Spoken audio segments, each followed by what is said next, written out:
आ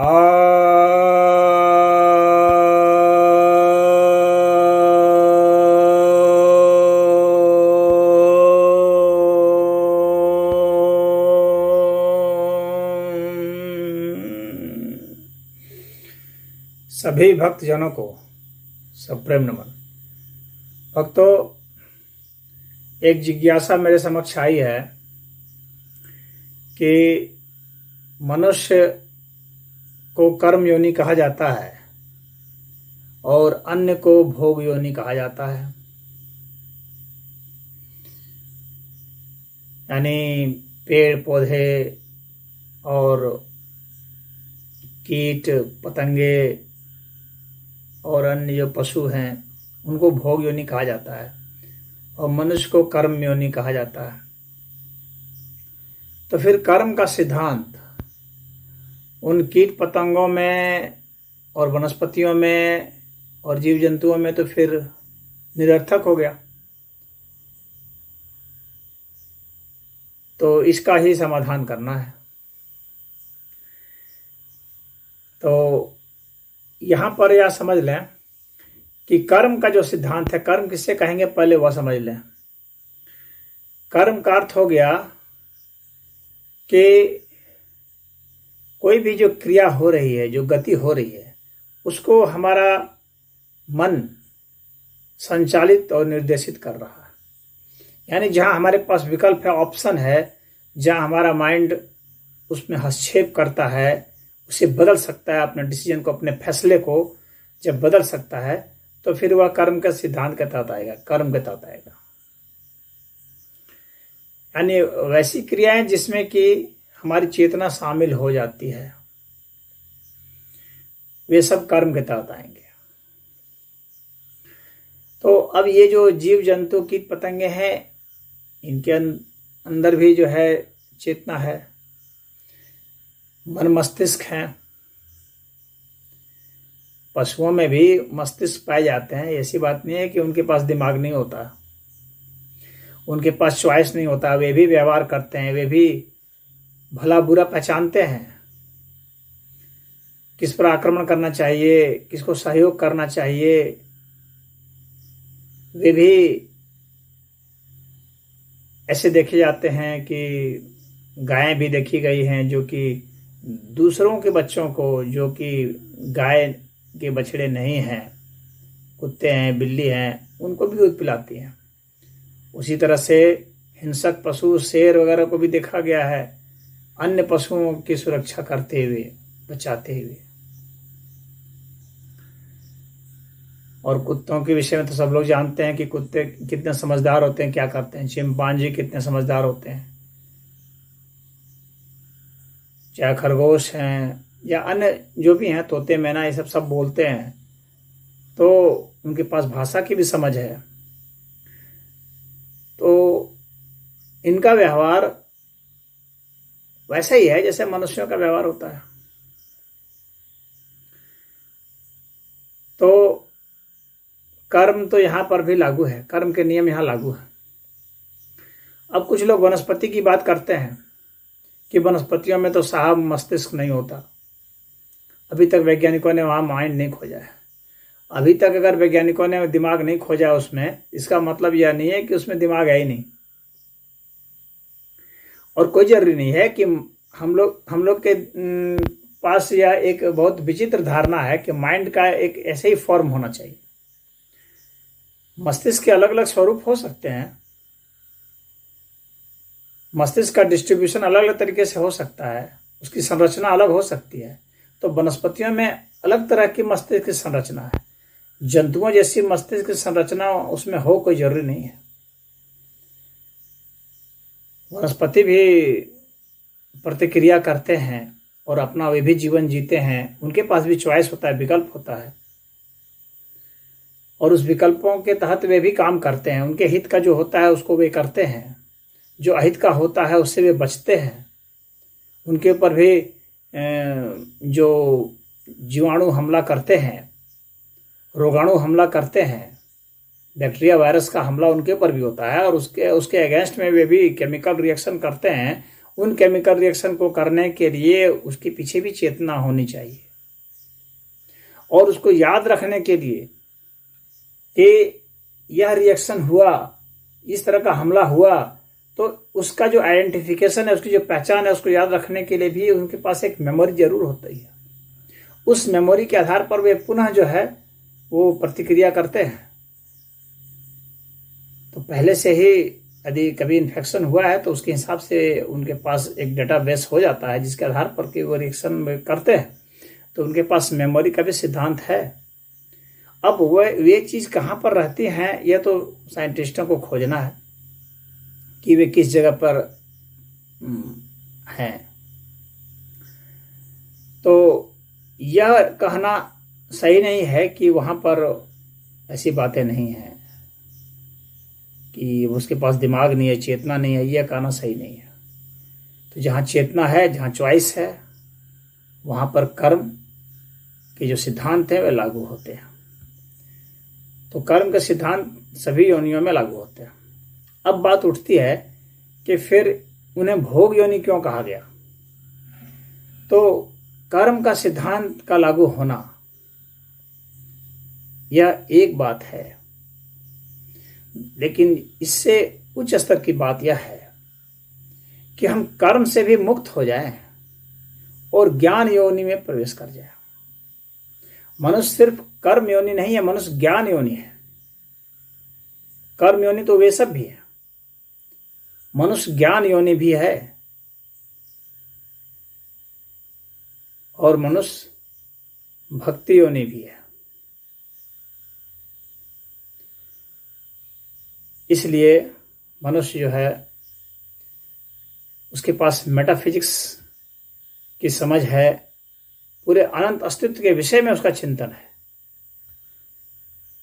अन्य इस तरह का चिंतन करते हैं या नहीं करते हैं, इसके लिए हमारे पास कोई ठोस प्रमाण नहीं। हम यह नहीं कह सकते कि वे चिंतन करते हैं या नहीं कर सकते।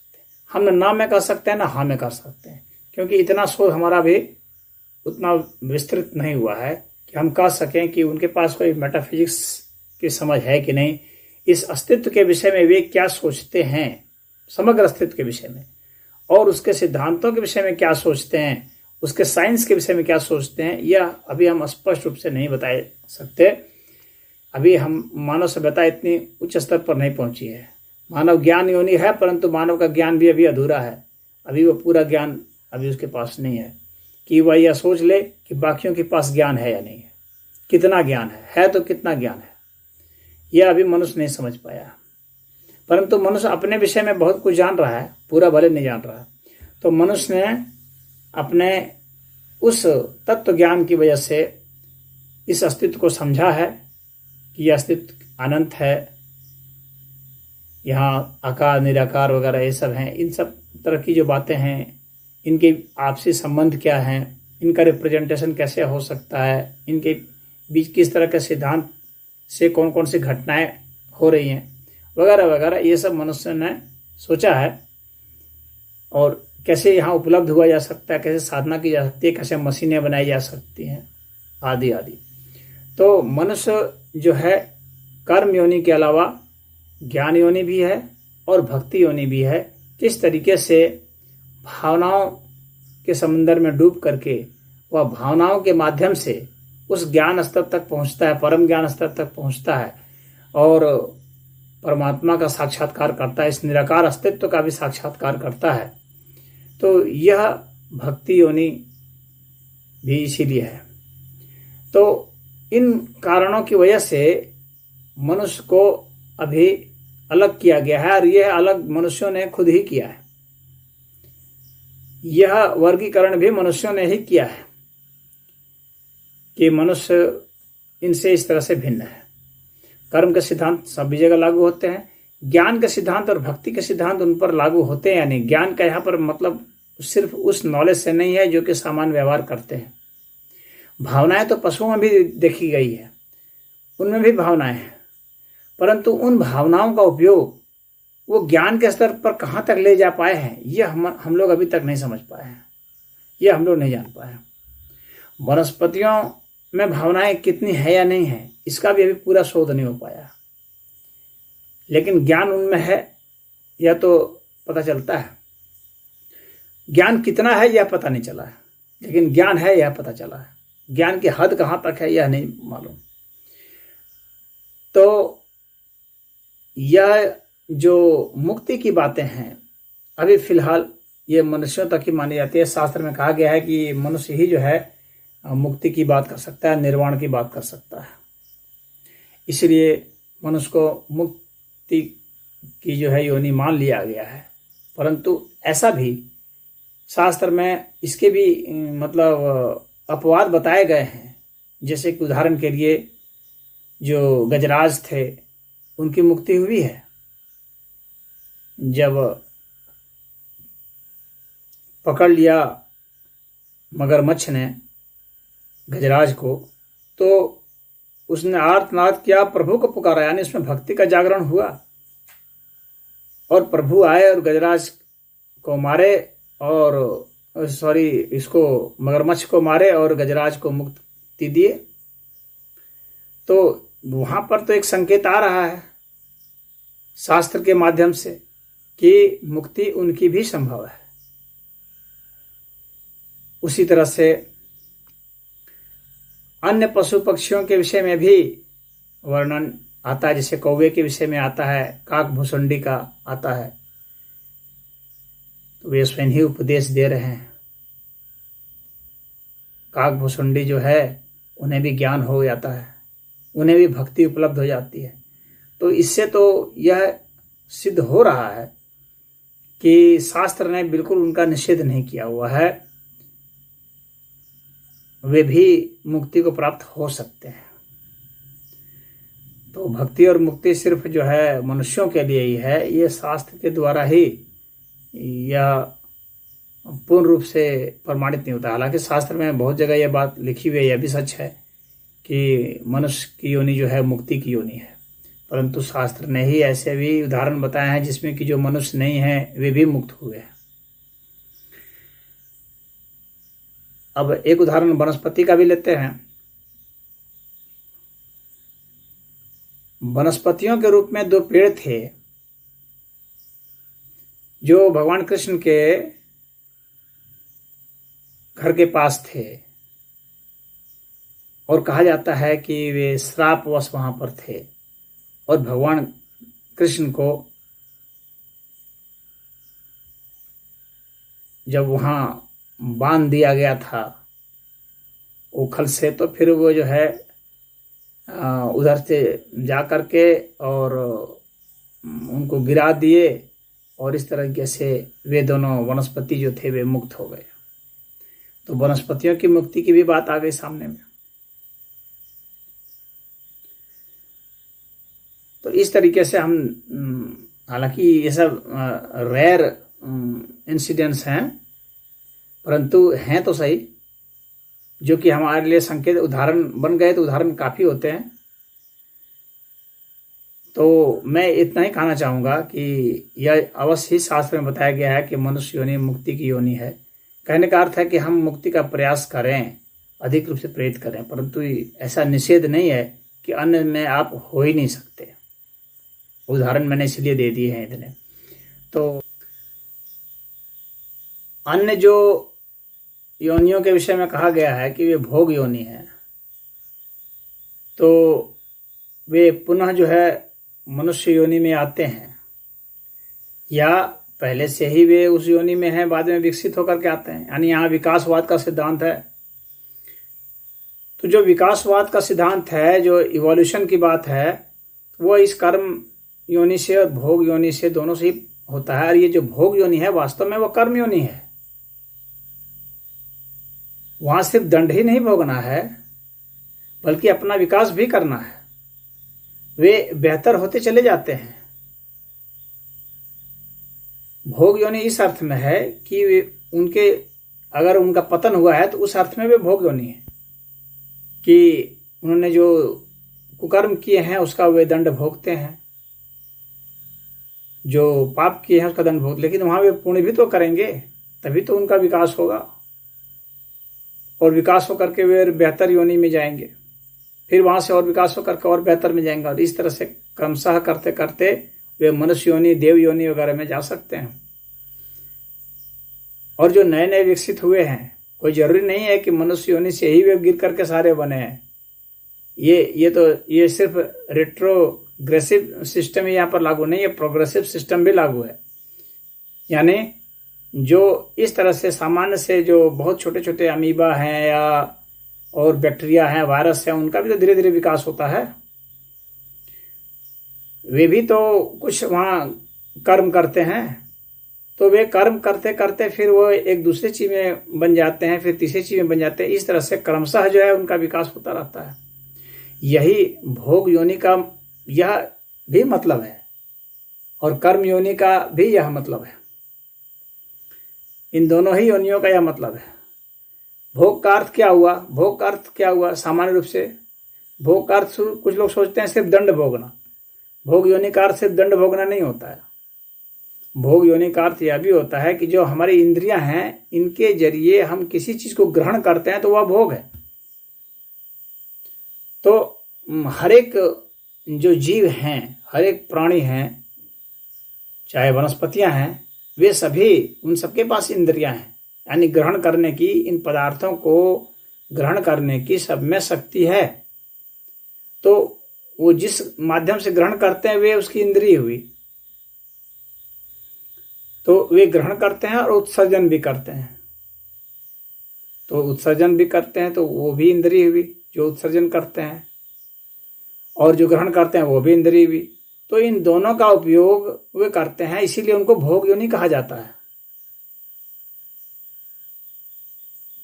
तो हम जो भोग रहे हैं, यानी हमारे भीतर की जो चेतना है, जो महसूस करती है कि हमने ग्रहण किया, और जो महसूस करती है कि हमने इसका त्याग किया, ये त्यागने योग्य है, ये हमारे लिए अहितकर है, और या ये हमारे लिए हितकर है।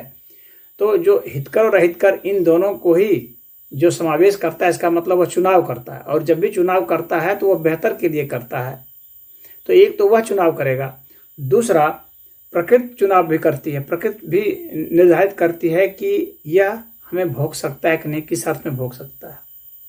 तो इनमें से जो बेहतर भोगने वाले हैं, जिनकी इंद्रियां ज़्यादा सचेत हैं और ज़्यादा सबल हैं, तो वे जो है प्रकृति को बेहतर भोगते हैं, तो वे बेहतर विकसित कर जाते हैं। इस तरह से ये विकास का क्रम चलता है। तो यहाँ पर विकासवाद का सिद्धांत है। तो ये जो कर्म योनि है, भोग योनि है, यहाँ पर विकासवाद का सिद्धांत है। और ये सनातन धर्म के दर्शन में दिया गया। कुछ लोग ऐसे भी हैं जो कि बिल्कुल ही समझ लीजिए कि जाहिल किस्म के लोग हैं, तो वे ये कहते हैं कि सनातन धर्म में विकास का सिद्धांत ही नहीं। अरे विकास का सिद्धांत कैसे नहीं है? पूरे विकास के सिद्धांत हैं। इतने इतने योनियों से गुजर रहे हैं, पाप और पुण्य भोग रहे हैं, इतने इतने कर्म कर रहे हैं, तो ये विकास ही तो हुआ। हम बेहतर होते जा रहे हैं, ये विकास ही तो है। कैसे कहेंगे कि विकास नहीं है? हम पहले कुछ थे, पहले हम थोड़ा बहुत जानते थे, आज हम इतना पढ़ लिख गए, तो ये विकास ही तो हुआ। हमारा बौद्धिक विकास हुआ। पहले हम कमजोर थे, मजबूत हो गए, हमारा शारीरिक विकास हुआ। हमारा इसी तरह से भावनात्मक विकास होता है। हम अपने इंद्रियों पर काबू कर पाते हैं, तो हम अपनी भावनाओं पर काबू कर पाते हैं। ये हमारा भावनात्मक विकास हुआ। और प्रकृति के सहयोग से ही सब कुछ होता है। तो यहाँ प्रकृति का जो सिलेक्शन जो है, डार्विन का जो सिलेक्शन का सिद्धांत है, वे सब लागू होते हैं, निश्चित लागू होते हैं।